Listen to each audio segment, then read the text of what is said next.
Welcome back. I'm Barry Craig.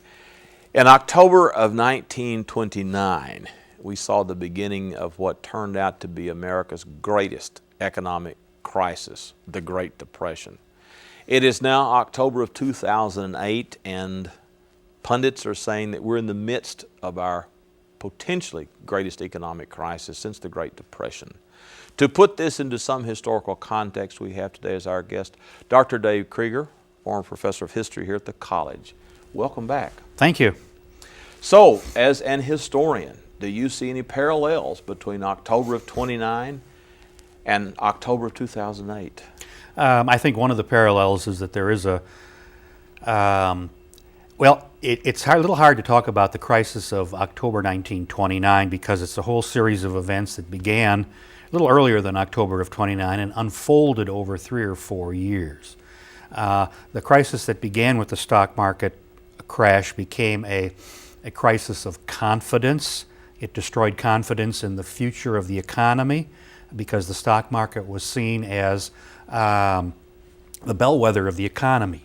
It was assumed stock prices would continue to rise forever, and it was supposed to be the indicator of the strength of the economy.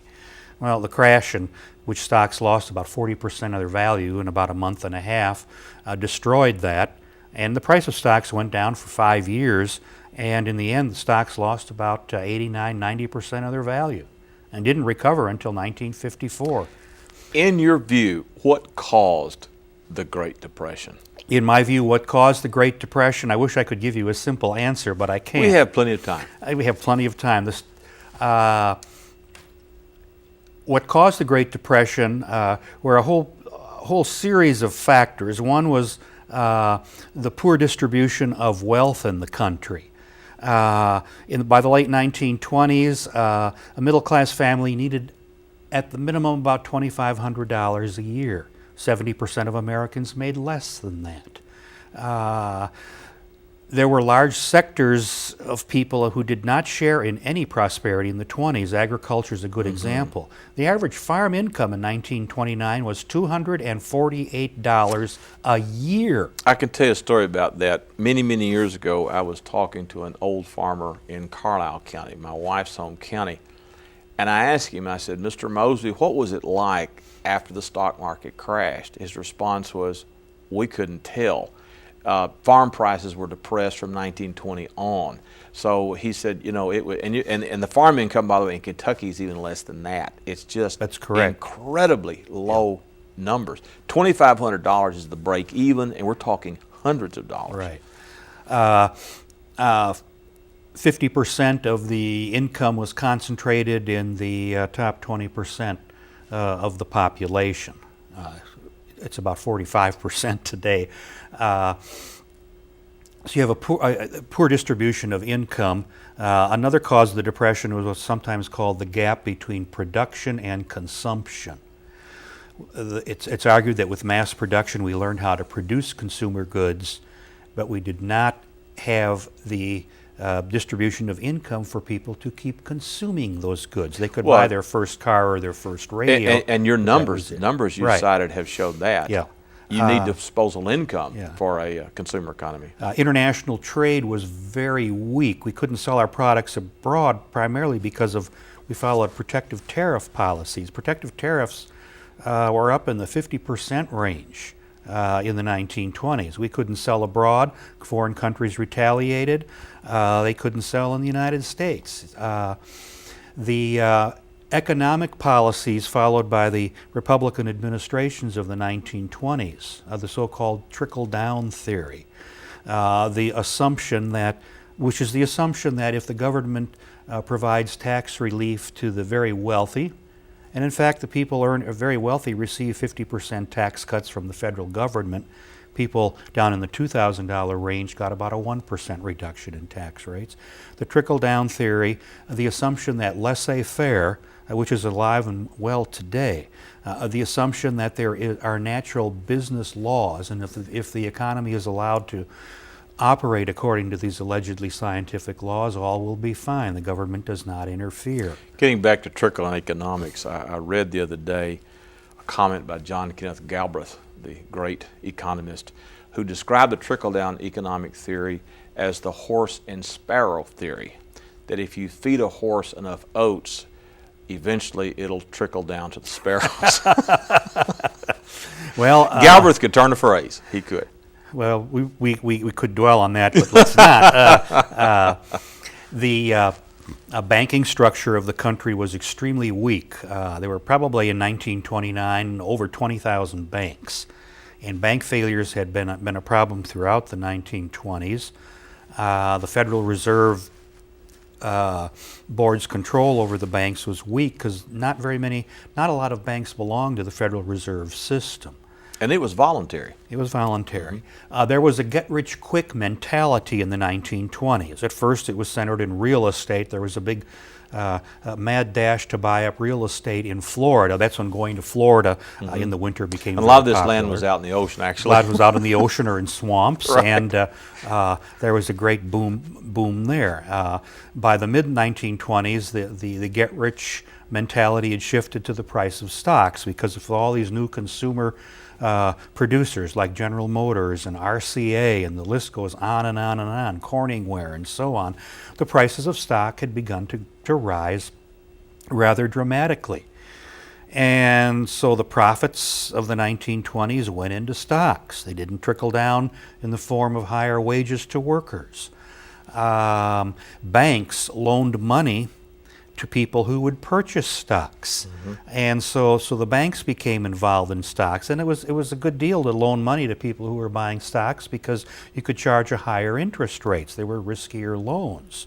But the presumption was that you would buy stocks, hold them for a year or two, the price would go up, sell the stocks, was the assumption. What seems to have happened in September and October of 1929 is that large investors became concerned that this stock bubble was going to burst. They were concerned that the price of the stocks had risen unrealistically high, and they quietly began to sell off their stocks. In September, the market dropped, to much of everybody's surprise, but it seemed to rebound. And then on what's known as Black Thursday, October 24th, I believe it was, Black Thursday, prices dropped dramatically. Banks called in their loan. And in other words, if you'd bought stock with loans, you got a phone call. We want our money back. The only way you could repay your loan was to sell more stock. So there's this panic unloading of stocks. The following day, on Friday, some of the bigger bankers stepped in to try to buy up stocks and show that they had confidence in the market. There was a weekend, Saturday and Sunday, then the following Monday and Tuesday, the panic selling resumed. Banks kept trying to call in their loans, and so the stock market took a great tumble. The problem with that is that it left the banks with much paper that was worth very little. They couldn't resell it to other banks or other institutions, and consequently they were strapped for cash. You see a similar thing going on today, but it's not with loans backing up stocks. It's with papers or loans that were used to back up what are called subprime mortgages. Now, a subprime mortgage has nothing to do with interest rate. Well, it does, but a subprime mortgage is a mortgage that is given to people who really don't meet the qualifications for a mortgage. But it was presumed that these kinds of loans could be made over the last several years because, as any real estate agent would tell you, real estate is a safe investment because the price of real estate will continue to climb. And so much as you had a bubble with stocks in the late 1920s, you had this bubble in speculation with real estate. Well, the bubble didn't last, and banks now find themselves, especially so many of the larger banks, find themselves saddled with all of this paper based on mortgages, and the price of these homes have plunged as they have everywhere across the country, so the paper isn't worth much. And as a result, there's what you call a liquidity crisis. In other words, these pieces of paper can't be converted very quickly to paper or to money that people will easily accept. And so you've got this liquidity crisis. A similar thing happened in the early 1930s. The initial reaction to the stock market crash in 1929 is, oh, we've got another banking panic on our hands, which, and those banking panics, there had been one in 1907, another one in 1893, and they go back, and this had happened periodically. It was assumed things would get better, and through 1930, apparently the economy, there was an increase in unemployment, and some banks did go out of business, but it was assumed it would recover. And then the bottom fell out in 31 and 32.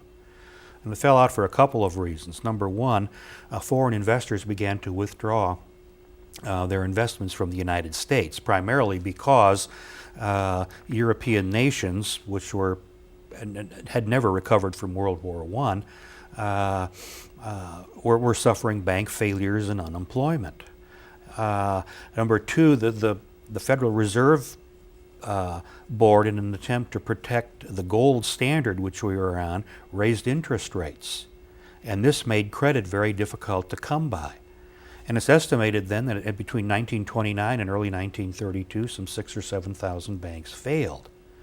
Now, when the neighborhood bank went out of business and there was no federal deposit insurance to safeguard your savings, when a neighborhood bank went out of business, that created a panic, and it raised the question, well, is the bank up the street safe?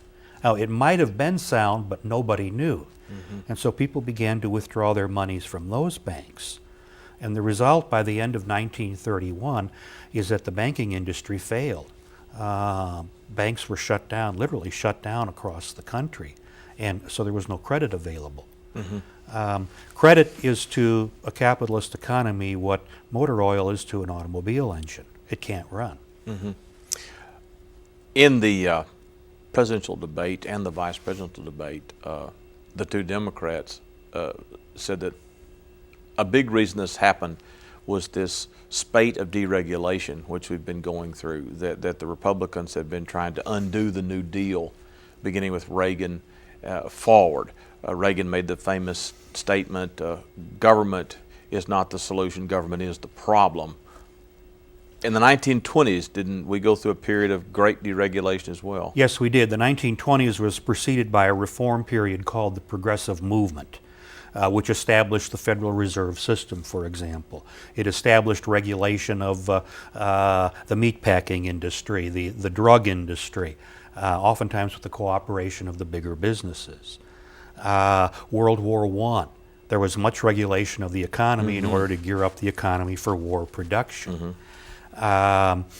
When World War I came to an end, there was a reaction against that kind of regulation.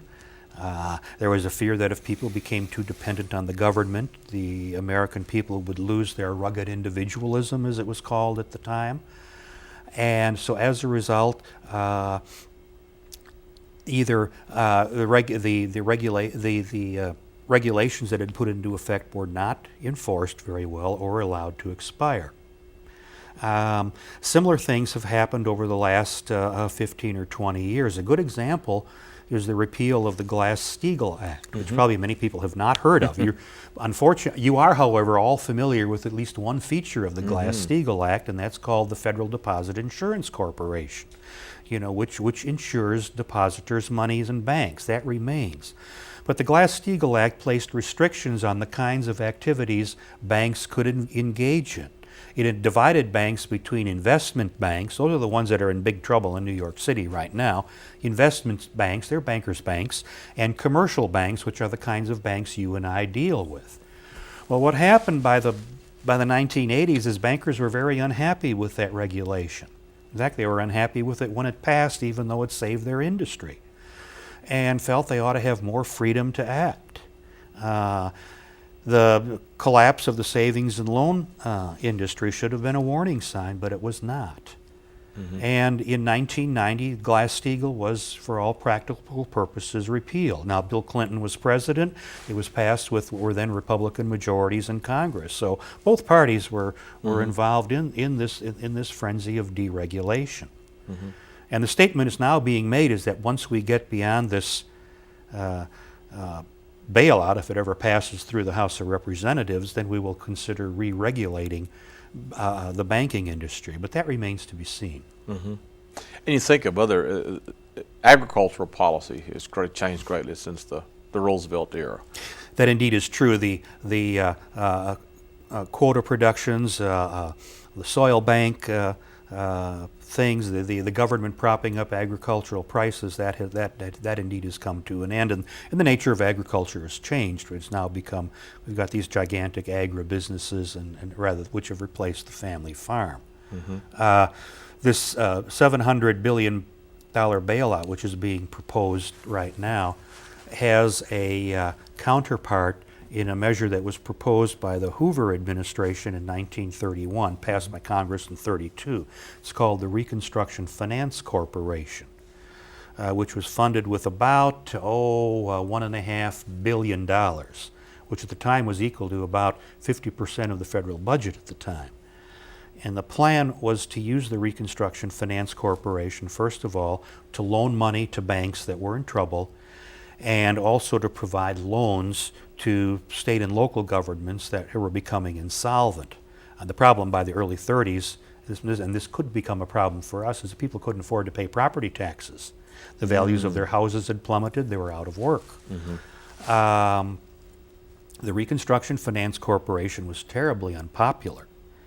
In fact, the bulk of the money set aside for banks went to the three largest New York City banks in 1932, and it became known as the millionaire's dole. President Hoover was willing to help as it was said at the time, the big shots at the top, but not the little people at the bottom. And that's part of the trickle-down theory. Make the big banks powerful, you will save the small banks. It didn't work. This bailout that is proposed, I'm not certain how the figure $700 billion was arrived at. Was initially designed so that the Secretary of the Treasury would have complete control over that money and would decide how it would be allotted. And you find a similar reaction today by the man and woman in the street. You know, what is with this big bailout and this huge amount of money being contributed to the Wall Street firms? Something else that's happening that's reminiscent of the 1920s. In the 1920s, we had what were called culture wars. Wars against the cities and the East Coast elite. And it ought to sound familiar because that's the kind of wars that have been going on in American politics since the late 1970s. It's interesting that after the economy went to pot in the late 20s and early 30s, that we shifted more to a kind of which some people have called a class warfare. Class warfare has never been strong in this country, but a condemnation of the rich, and why are we favoring the rich? And you begin to see some of that discussion underway today. The term Roosevelt used was economic royalists. Economic royalists, and he referred to bankers as banksters. Rather than play gangsters. On gangsters. That's right. Right. And when the Securities and Exchange Commission was established in 1934 to regulate the stock market, he appointed a character named Joseph P. Kennedy to head the Securities and Exchange Commission. Joseph P. Kennedy is the father of John F. Kennedy and Ted Kennedy. But at any rate, Kennedy had a checkered career of shall we say, shady deals in stocks. And Roosevelt was asked why he appointed this shady character to head up the SEC. And Roosevelt responded, he said, if you wish to catch a thief, put a thief in charge. So there was that kind of thinking. And we may see a shift in ground in terms of the kinds of issues that will become important. That remains to be seen, though. But again, if you go back to 1929, after when the stock market crash occurred, looking ahead, people did not anticipate the meltdown of the economy that would occur over 4 years. And again, going back to Hoover, Hoover approached this initial part much the same way as other presidents had, and that is just it's a capitalist system. We have booms and bust cycles. It was you just leave them alone. It'll take care of itself. And of course, in Hoover's famous comment, prosperity is just around the corner, which kind of reminds what Calvin Coolidge said, you can't get in trouble for something you didn't say. But again, in the RFC, that represented somewhat of a departure from what previous presidents had done. To an extent, yes, to an extent it did, although it was based on a World War I agency which had allowed to expire. That's where the idea came from. Herbert Hoover was a self-made millionaire. Typical rags to riches story. Iowa, orphan, became a mining engineer, became a millionaire, became president of the United States. He was known as the great humanitarian because he organized relief efforts for Europeans who were starving at the end of World War I. But he believed in the trickle-down theory. He believed very firmly that government indeed was the problem. And he believed that the economy was the economic problems were best solved by voluntary agreements among businessmen. Well, as the economy fell apart, voluntary agreements didn't work. The Reconstruction Finance Corporation, they put too little money into it, and it went into effect too slowly to do Too little, good. too late. And he engaged in a whole series of contradictory policies. He cut taxes for the average person. Well, the average person saved $1.25 a year. It didn't help. And after cutting taxes, he then turned around and slashed the federal budget and put federal workers out of jobs. You get this situation where there was this contempt of government, and then suddenly everyone turns to the government thinking it's the agency of last resort to do something about the economy.